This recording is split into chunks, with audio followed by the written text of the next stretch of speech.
Hey guys, welcome back, my fabulous listeners. It's the Vaughn Joseph Show. We've been gone, we are back. It's where we bring you the stories and voices that keep the world buzzing. Today, we've got a treat for you that's as exciting as a Hollywood premiere. So imagine this, a 19-year-old dreamer from Brooklyn, New York, armed with raw talent and a passion for the spotlight, packs his bags and head west to LA.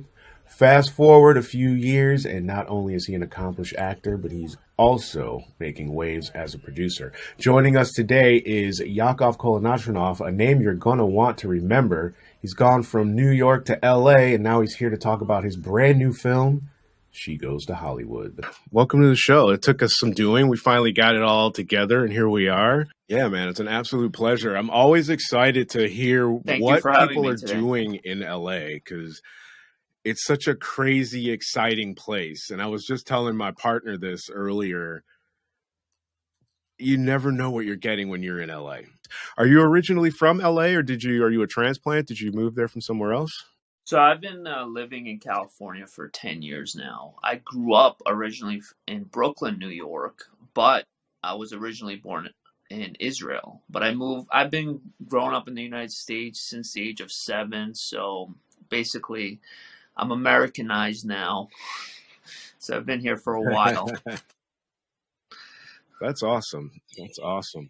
What made you decide to leave Brooklyn? Because that's like a pretty up and coming. It's not even up and coming anymore. It's just done. Brooklyn is hot right now. Yeah, Brooklyn is great. I love Brooklyn. I had a great experience growing up there. It's just, I love California. I wanted to pursue entertainment here, and the weather here is awesome. And you get to do a lot of places you can venture off to, do different hikes, and meet a lot of interesting people in LA, In New York, it was great, but I couldn't do the weather because every year I would get sick over there when it would get cold. And I hated taking the subway. I love driving. I'm a driver, so that's why I moved out here, and it's beautiful. Nothing beats California weather, compared to all this, the states in the world. Yeah. If you're a driver, California, you have to be a driver if you're in California. Yes. So it's not a walkable place, especially not LA. I lived there for 10 years as well.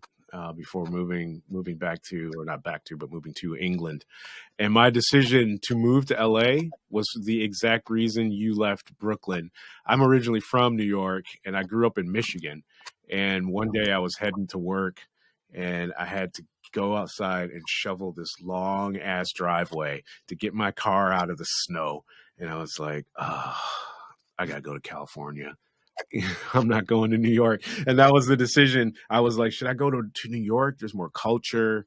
There's, it's kind of closer to home, so I can, get back and forth to Detroit easier.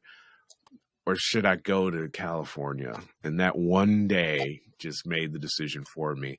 And when I made that decision, I had some friends that I was working with at a bar, and they both were moving to LA. So I was like, this is perfect. Off we go, man. We're out of here.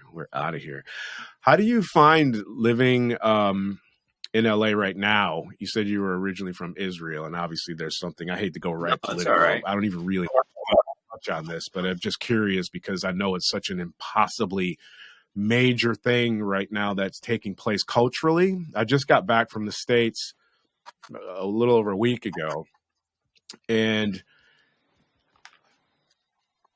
it's tough. It's difficult, I would imagine, for yourself, because there's probably friends on both sides and maybe even business associates on both sides. How do you navigate that right now? Well, I always send out love and peace to everyone, Doesn't matter where you come from or who you are. I'm always, I grew up in Brooklyn, and that is like the most diverse state you can go to. So going to high school, I grew up with all kinds of kids around the world, and I just, made sure I found my ways to get along with them. I didn't judge anyone for where they come from or their religion, because at the end of the day, we all have a brain and we all have a heart. We all have kind of the same things, so it doesn't matter what the outside, it's the inside that really matters to me. And to me, I just look at it in a positive light, and I always send peace and love to everyone, So everyone can get along. I know it's hard for a lot of people, but I've always found ways to make peace with whoever you are and wherever you come from or whatever you believe in, you know. So that's how I navigate through life. I know it's difficult now, especially what's going on. I grew up with a lot of Palestinian friends who, you know, who are my great friends in New York. And I'm Israeli. I grew up with a lot of Israeli kids. So, you know, as long as people promote peace rather than violence, you know, find ways to bring people together and make peace. And I think that will kind of set the tone for the rest of the world on how we should react to things, you know. Yeah, it would be great if more people lived like that and took that ideology, because we'd get a lot more done. I feel we would get a lot more done in a positive way instead of going back and forth in these negative circles that I feel that we tend to move within a lot of times, because we're just trying to get something done for ourselves instead of just something done for everybody. So, but that's a good way to move, and I appreciate that. So, how are you finding LA outside of that? I mean, you've been there for a long enough time to know if you like it or not. So, is it working Oh out yeah, I for you? love LA. I mean, the first few years was difficult, obviously, because I don't know no one, and I had to really work my way up. And you know, you have your ups and downs, just like anywhere in life, especially in LA. You know, you meet everyone is different, and everyone here has a goal, and that's what I love. You know, everyone has a goal, and they're ambitious enough to go after that goal. A lot of people leave their family behind to pursue this dream that they want. And I'm glad I took that risk. You know, I'm glad that I took the ambitious drive to come out here at a young age of 19. When I was 19 at the time, I came out here. So it's a great place, and you meet a lot of interesting people, a lot of talented people, and you can do so much with them, you know, and create a collaboration with those kind of people. I myself have made so much projects since being here, and I've met a lot of interesting people. I have just made the movie She Goes to Hollywood. You know, I produced it and I starred in it.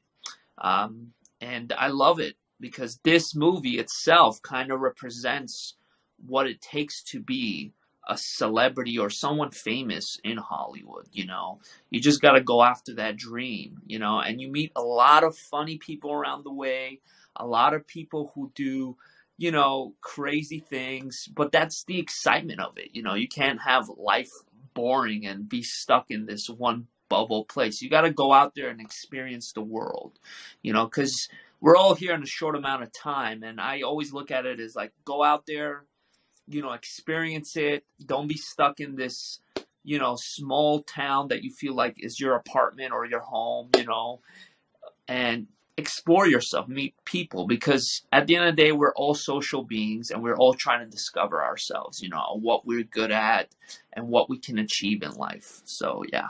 You went there at a great time, because 19. When I moved to LA, I was 30. I was your age that you are almost right now, right? And I got there and it was great in the beginning. You meet cool people, like you said. You have these unique experiences that you're not going to have anywhere else. You're going to the beach on Christmas, you know, stuff like that. Quickly, I got to a point where I was too old to play 19 to 25 or 25 to 30 or whatever anymore, and too young to play the older guys. So, and I always would tell people, thinking about moving to LA, how old are you? Go right now. Go before you get to be 30. If you can go to LA, guys, in your 20s, that's when you're going to have the most productive time, is in your 20s in LA. LA loves you when you're in your 20s. They can mold you. They'll put you in stuff, and it's really a hot time to be there. So you got there at a really good time. And the fact you said you're collaborating with a lot of people, so many talented people. When I was there, totally different time. There wasn't as much internet interaction. We didn't have strong YouTube. YouTube was for like cat videos and stuff like that, you know. So you guys are really winning in that regard. Tell me about She Goes to Hollywood. What's it about, and when can people go see it? So The film will be out on June 6th in Los Angeles, California.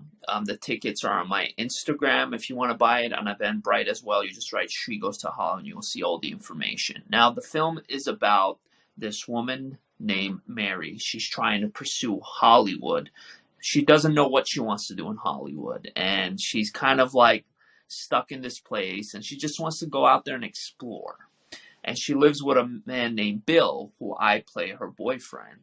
The lead actress is played by Marcella Rea, a talented actress and a talented dancer. And she kind of tells her boyfriend that she wants to go pursue something in Hollywood.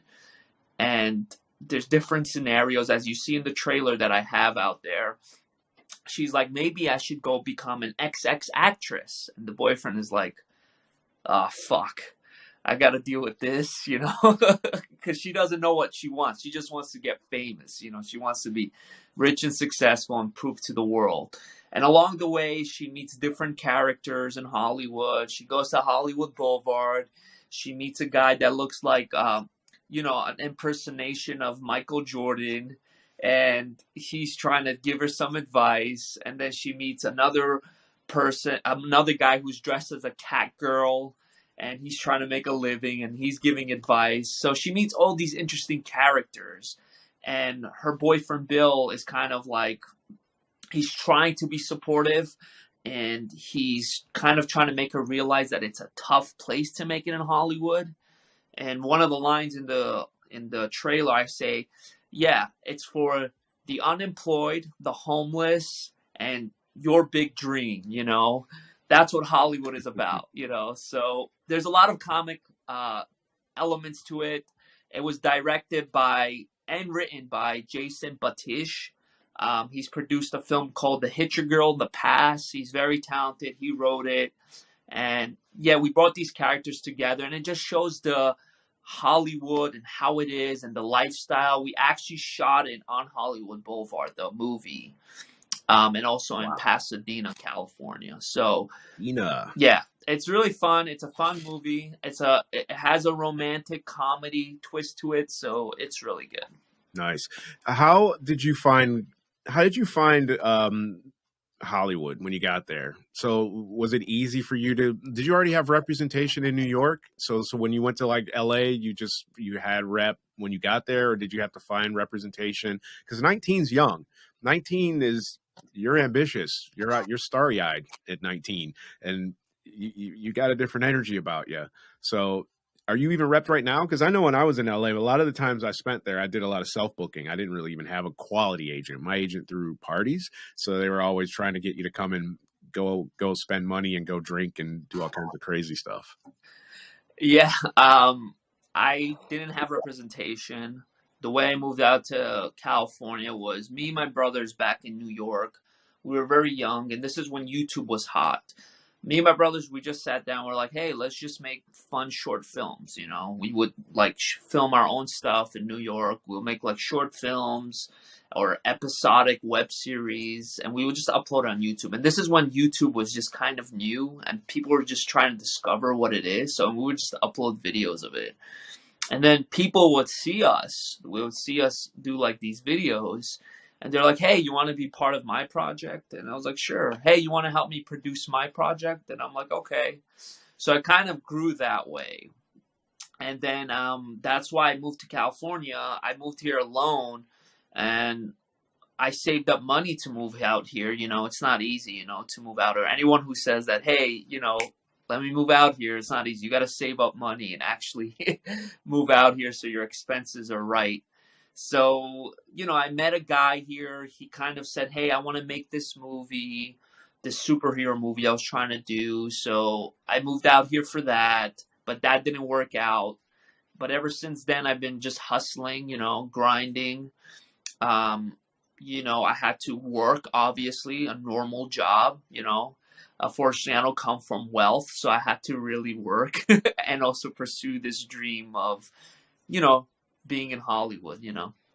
That's not unfortunate, actually. Honestly, I don't think it is. I think you're better off in the status that you are because you're more hungry. It's literally that simple. When I came to LA, much like yourself, I had some money put up so I can go there, and I goofed around for a bit. You know, I got settled, and then I started looking for work and so on. But I hooked up with somebody, and she had wealth. But that's not why I hooked up with her. But it just so happened that she had wealth, and I got really lazy. I got really complacent with my craft because we're going on trips and we're doing stuff. I don't have to grind. If you don't have to grind, forget it. And I don't know if you're into comedy or not. 90% of the comedians that are successful all come from adverse situations growing up. Almost none of them come from wealthy backgrounds except for like a few, and that's what makes real good quality content, I feel, is that character building life that you had before you went forward. Like you were into bodybuilding. Most actors aren't into bodybuilding. So tell me about that, because that's a big accomplishment. You won a couple championships as well, right? Doing natural bodybuilding? Yes, I won twice. This was back in New York. I did it during my teenage, in my teenage years, I would do that. I did like about 22 shows. I got a couple of placings in each one. I did it naturally. A lot of these shows are not natural, but I did the natural shows, so it was all natural bodybuilding. I loved it. That was my dream, is to be a bodybuilder and be successful. But then I realized that I hate the dieting in bodybuilding. I hate the meal plans because it's just you go through the mood, and when you're hungry, you're just angry all the time, and I just didn't like that. Bro, So I kind of was like, I'm done with this. I did my time and I loved it. I won twice. I'm good to go. I accomplished what I needed. It's a tough sport. It's a mental thing and a physical thing. So you really need to be there mentally and physically. You need to be really, really strong and have the genes for it, which was really hard, because you need to have every aspect of your body big and nice and striations. And some people are just born with genetics. And unfortunately, I didn't have the genetics and mentality to keep up with that kind of sport. It's a tough sport. Well, to maintain to maintain a healthy diet, period, for anybody, most people is a challenge. But that diet for like not even pre-show, but just like period, the bodybuilder's diet is insane.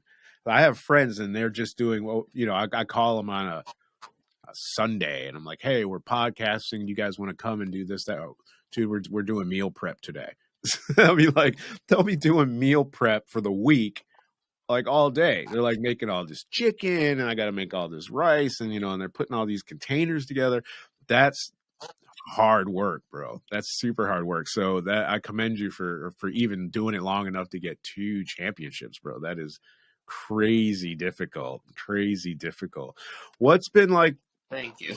Yeah, absolutely, man. That's super cool because I could never do it. I remember once when I was in LA,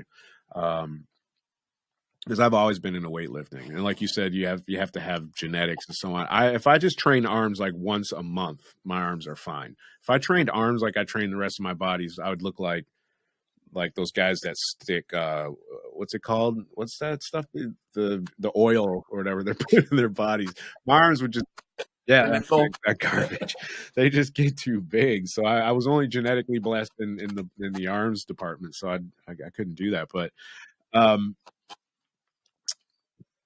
I lost my train of thought.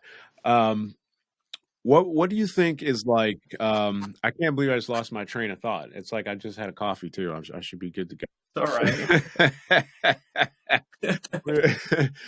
right. What do you think would happen if you weren't acting right now? Because it's a really tough industry, like you said. I know we had the strike last year. I remember going through the strike. I'm in England, and we were really struggling, and we're not even dealing with the type of level of production that you guys are. What was like? How did that feel? What was that vibe like? And has it recovered for you in your area? Well, I've been lucky. When the strike happened, I actually was the busiest ever. Like, I was making a movie after movie. I was really busy. That was a blessing because I remember seeing the strike, but for some reason, people hired me as a producer, as the star of the film. So I got really busy and I loved it. I was lucky enough to be busy. I mean, even when the strike happens, you can still find work out there, like non-union work, small stuff, or even do collaboration with your friends, and start a project yourself, to try to stay busy. The good thing now is you can create a movie and put it out there yourself and make your own marketing and make your own money. There's no guarantee you're going to make a lot of money, but you do it because you love doing it and you want to do it for the art and you just want people to go watch it. And even if they don't, it's something to look back at and be like, I did this film. And then it's up to you how you want to market it. We live in a great time where you can do your own project and control your own project. And we see that every day now. A lot of people are creating these amazing movies without the big studios, the big major studios. They're doing it themselves and they're doing a great job. So I was lucky during the strike. And to answer your second question, if I was not acting right now, I would probably be a wrestler, like a WWE wrestler, because that was my dream. I always wanted to be a WWE wrestler, and I used to do backyard wrestling. I really was into it, and I did that for a long time too. And one day I was doing a backyard wrestling match, and some guy, he's bigger than me, he lifted me up and dropped me on my head, and I had a mini concussion. And I was like, I'm done with this. I'm never doing this again. But the good thing about that was after I decided to quit wrestling, like WWE style wrestling, somebody saw my footages online. They saw me wrestling because I was going under a different name. And they started offering me like independent contracts to come to their promotions. But I was like, I'm done. I made up my mind. I don't want to get hurt anymore.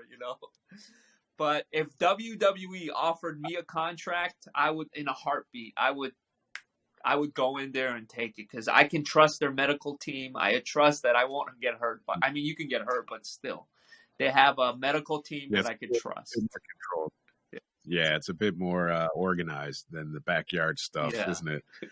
I remember I worked right before I moved to LA. Actually, I worked at this bar in downtown Detroit, and they had like one night every like maybe once a month, was it? They would have like backyard wrestling. They would have like, I don't know what the call letters were, but it was, some local wrestling type thing. And these guys would be running out of the bar, like body slamming each other on the cars parked in front of the place. I was like, what the hell is going on right now? I'm just checking IDs, these people are out in the street with these singlets on and, somebody's got the Nacho Libre mask on and he's holding this guy up. He's like, out on the street and he's chucking him on the.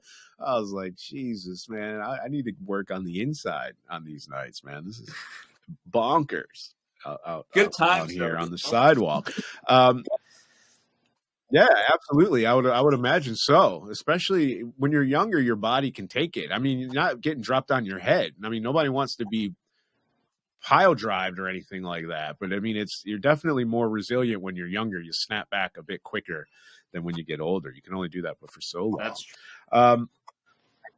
Yeah. What would you tell somebody they're 19? They're in Brooklyn right now.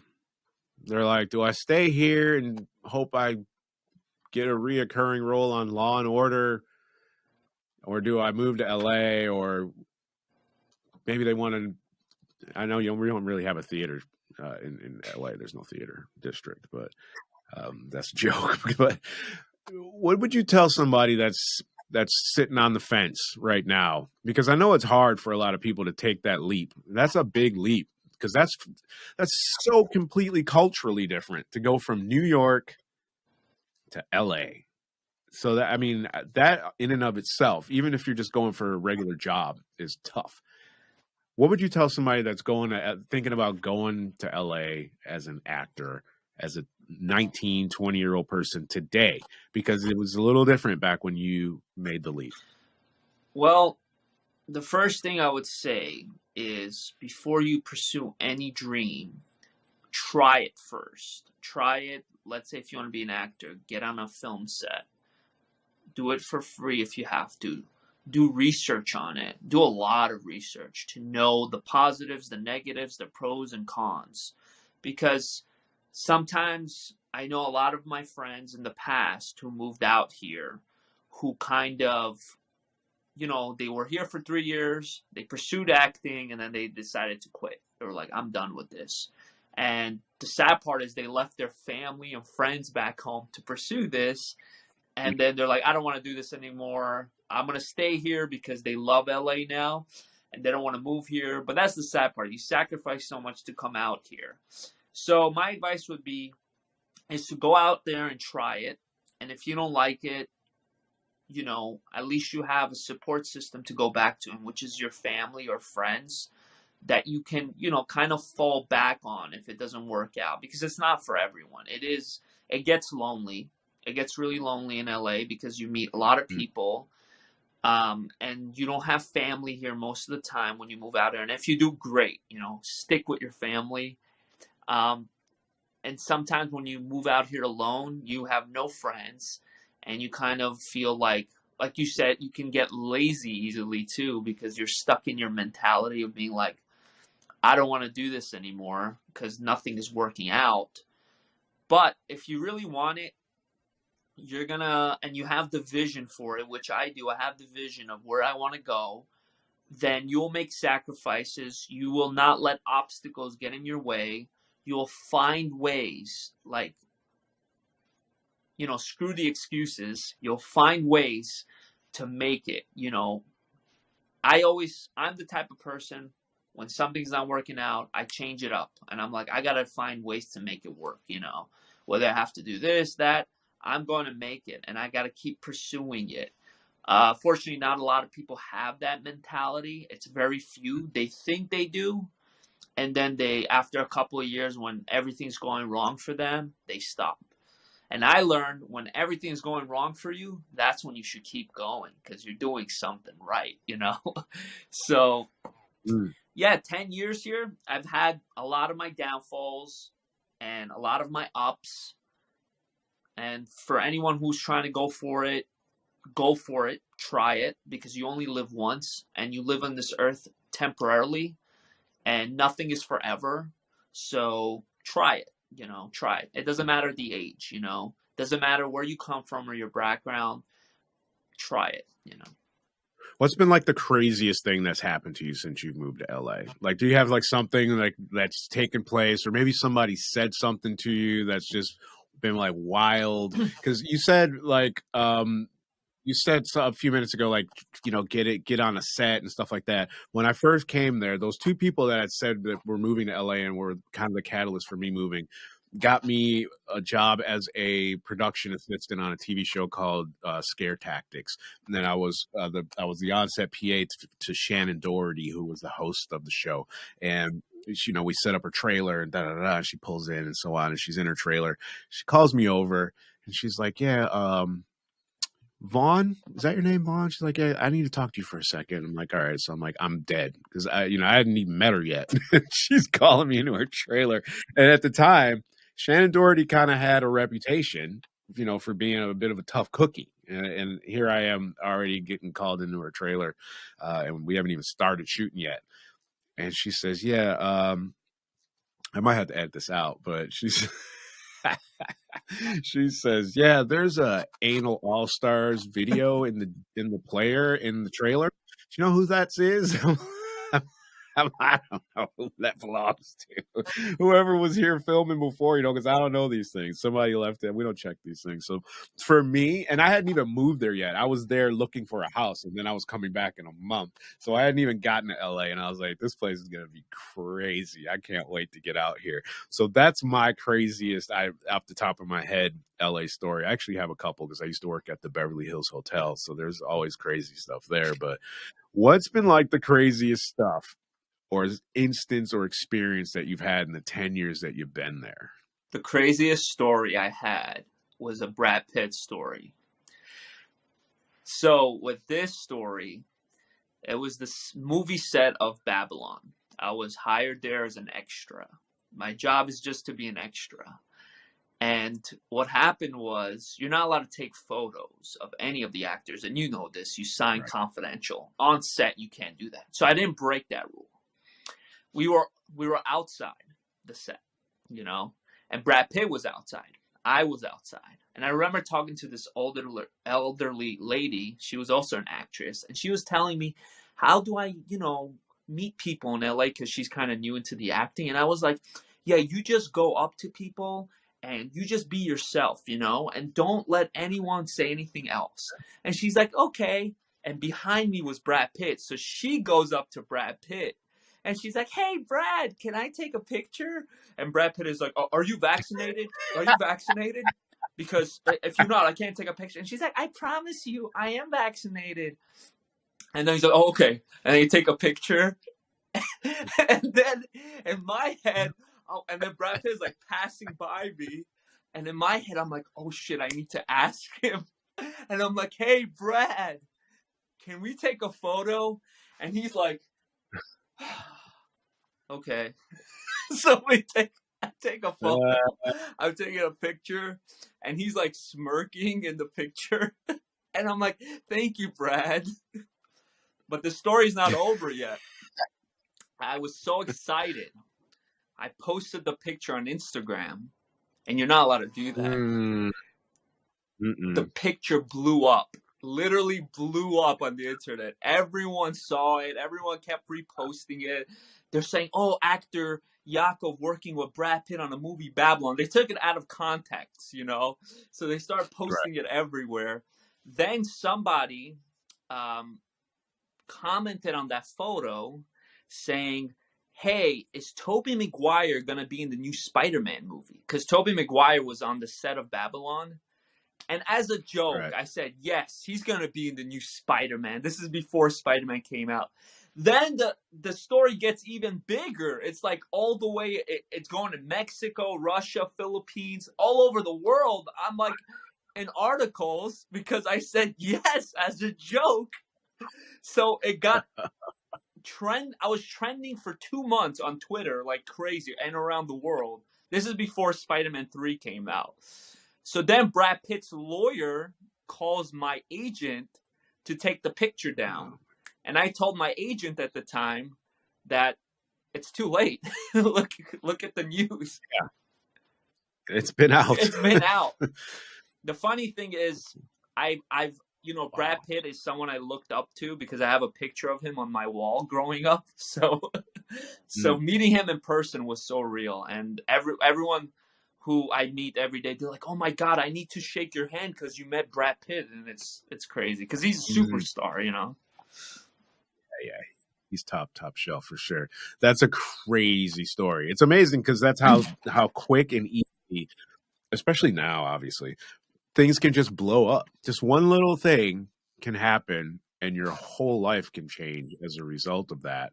And that's kind of what happened for you. I'm sure you probably gained a fair number of followers and so on just based off of that alone, because people want to, they want to see what you're going to post next and who's he going to talk to now and what kind of information does this guy have? How the hell does he know that Tobey Maguire is going to be Spider-Man? Like, so everybody's listening.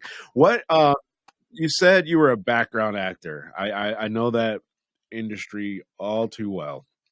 It was crazy doing that. Now we're in this world of AI and so on, and this is part of the strike issue that was going on. And I didn't even realize that this was happening to me, but it happened to me on a set on a film that I don't want to say what it is. But they scanned my body, and this was a couple years ago. They scanned me, right? So now they can basically use my scanned image and put me in anything as a background actor, as an extra, or whatever the case may be.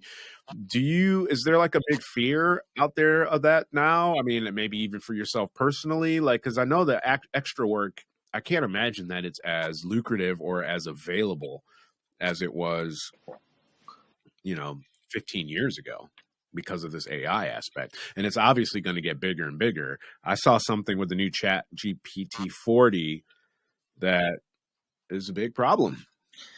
What are your thoughts on that? Anything? I mean, is it affecting you guys? Well, the thing with background work, I believe we still need it. It's great because, it kind of brings that feeling when you're watching a movie with different characters in the background. It's not going to be AI generated where it feels, people will know, hey, it's like it feels robotic. When you have that live audience, which I pray that we still have, it always makes it authentic. It always makes it look like a certain way. And the good thing about having background is sometimes, like if a director or an actor goes like, hey, I want that background to be in the scene with me, it plays out very well. And that happens a lot in a lot of movies that's happened, over the years, or TV shows. And it creates a character, it creates a feeling. The thing about AI, it's something new and people are just experimenting with it. Obviously, it's going to affect certain people and certain jobs, but it doesn't mean that AI is going to take over. It's just a new discovery. And I feel like people are afraid of it, which we should be. But I don't think it's going to take over background work for such a long time, because people will still bring that back. It's just this new thing studios are testing out to see if people like it. Hollywood is all about testing. It's about testing technology. It's always been like that. It's all about testing new things and see how it works.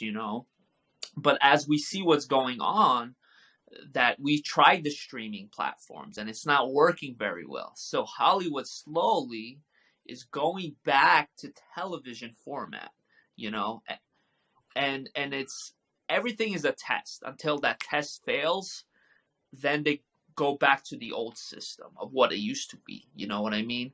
Kind of like when when virtual reality came out, those glasses, a lot of people would buy it. So many people would buy it, and it was a big thing. And then people just got, they're like, okay, it's cool. And then they stopped using it. And then they did this new virtual reality. It doesn't mean it's going to stay forever. It's just this new thing they're trying.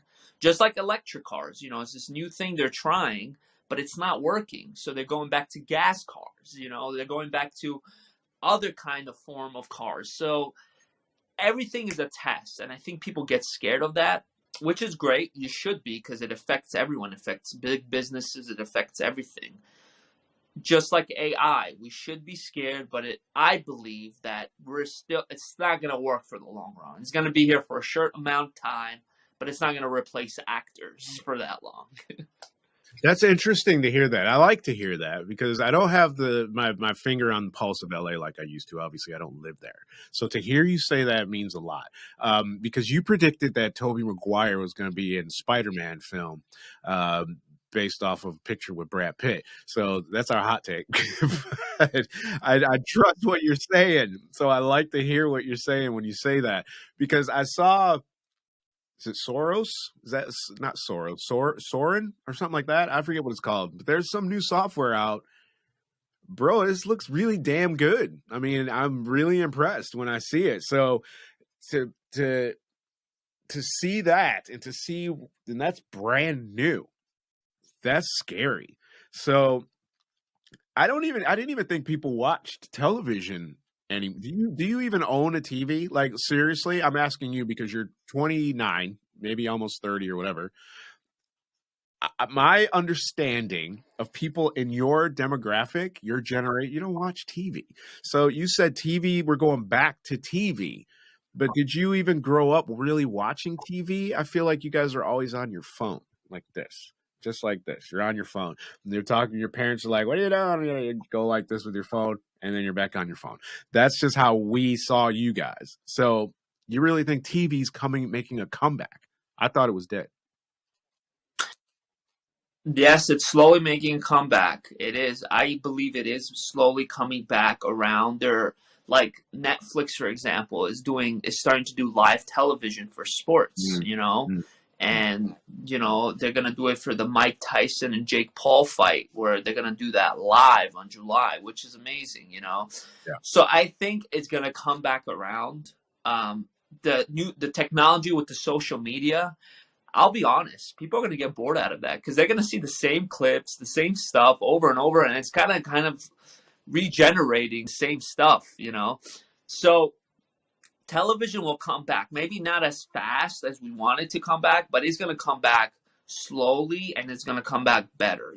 Somehow Hollywood studios, such as myself, one day will discover how we can get people back to watching television and watching movies.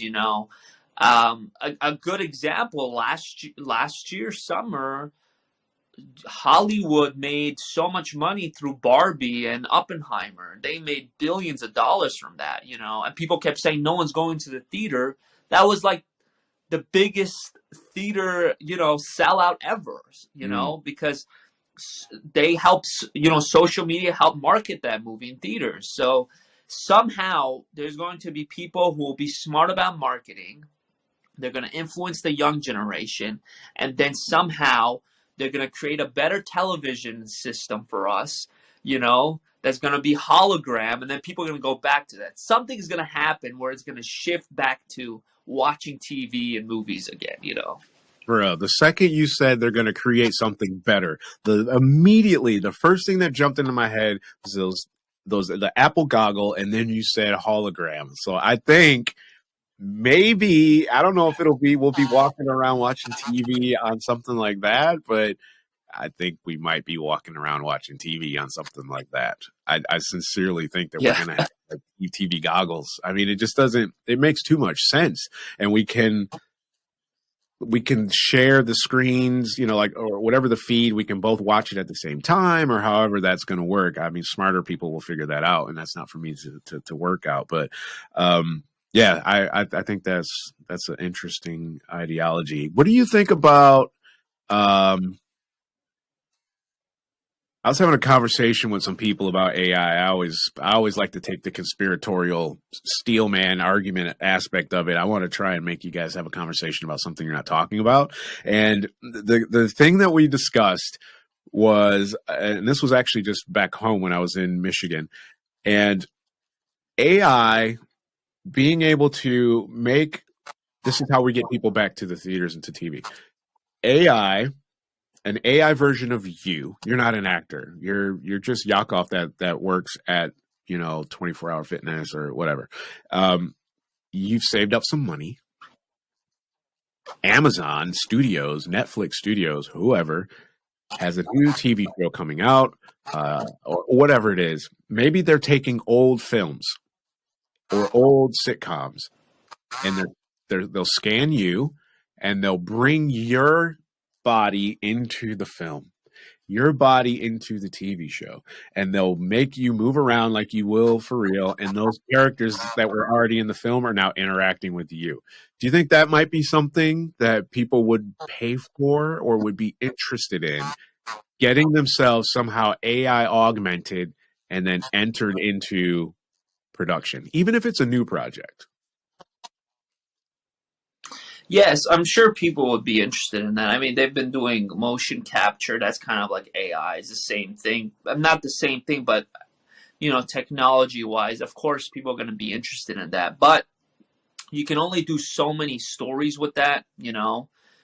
That's something, I mean, I've done in the past. Like I've done it for like a company where they scan my face and they put me in different languages around the world or talking a different accent.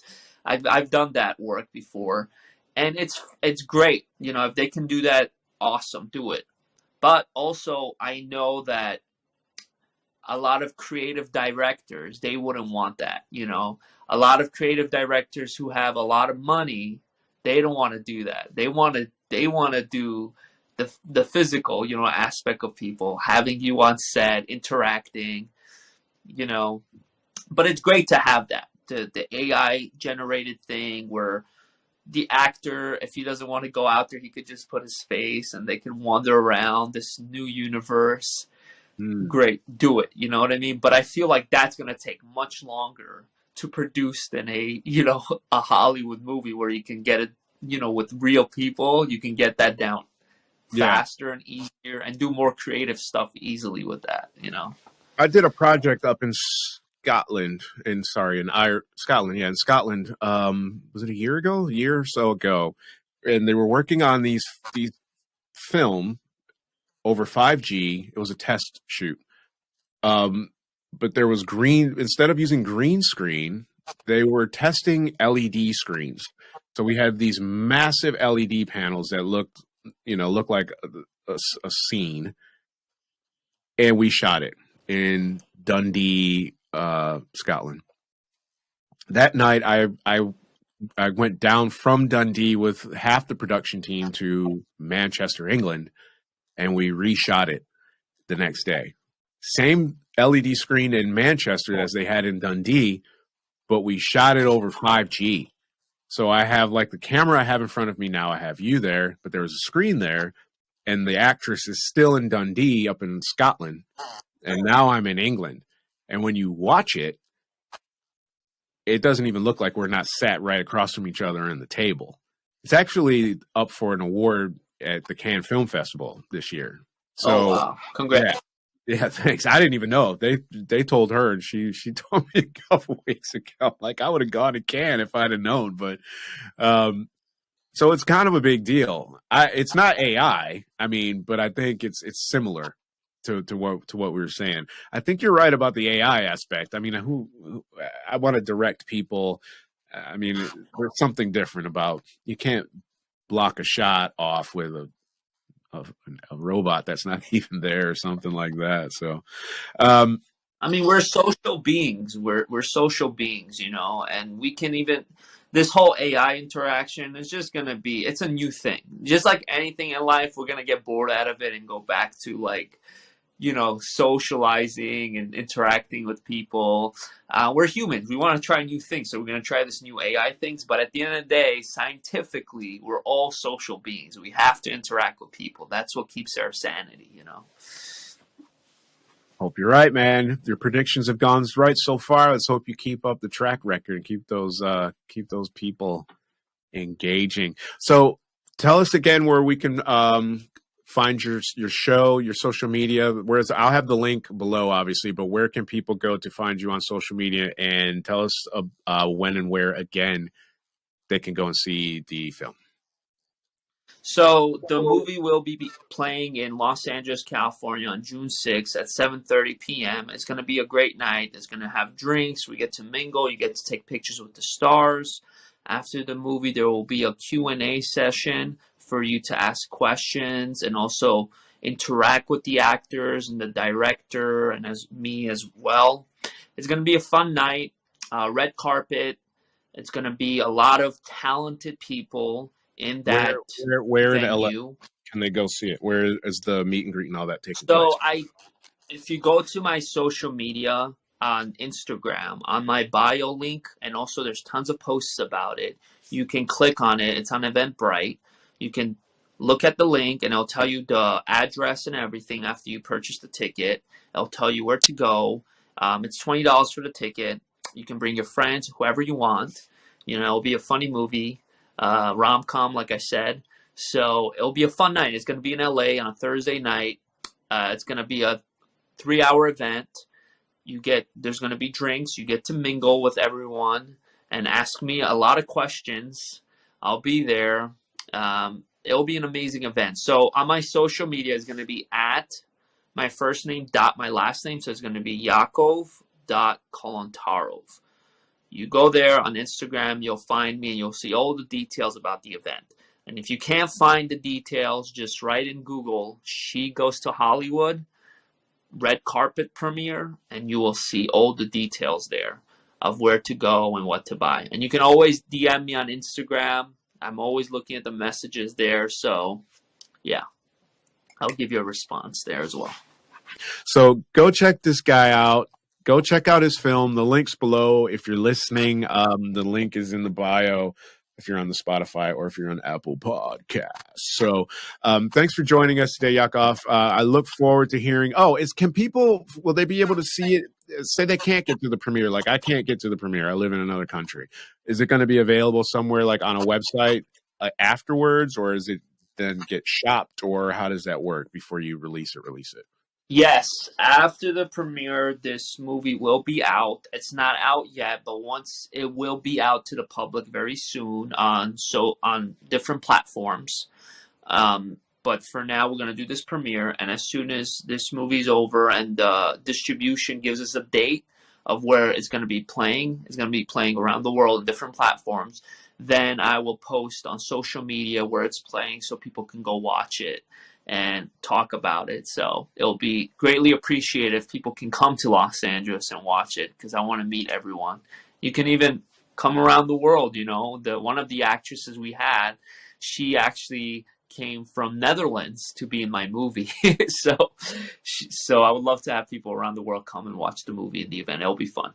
Nice. Much love to you, man, and big support. I hope it does really well. I'll definitely be looking for it. If you ever need an older American guy to come and do a film, I'd happily come back to LA. I'm always getting asked, when are you coming back to LA so we can go to Magic Mountain and do this and do that and do this? Like, as soon as I have a reason, actually my driver's license expires next year, so I actually have a built-in reason to get my butt back to LA so that I can keep my California driver's license, because it's just the status symbol to walk around with an LA license when you live in another country. They go, "Oh, you're from California." I'm like, not really, but yeah, I'm from California, so right this way, So it's True. Thanks, guys. Thanks for listening. If you're out there listening, go check out Yakov's website. Check out his social medias, you guys. Go check out this film. If you can't make it to LA, get it however you can get it. And we appreciate your support. Von Joseph Show. We are back on the spots and the Apple Pods. Thanks for listening. Thanks for watching. Peace.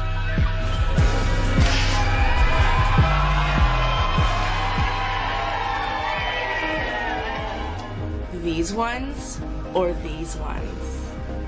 Saw an episode of Intervention.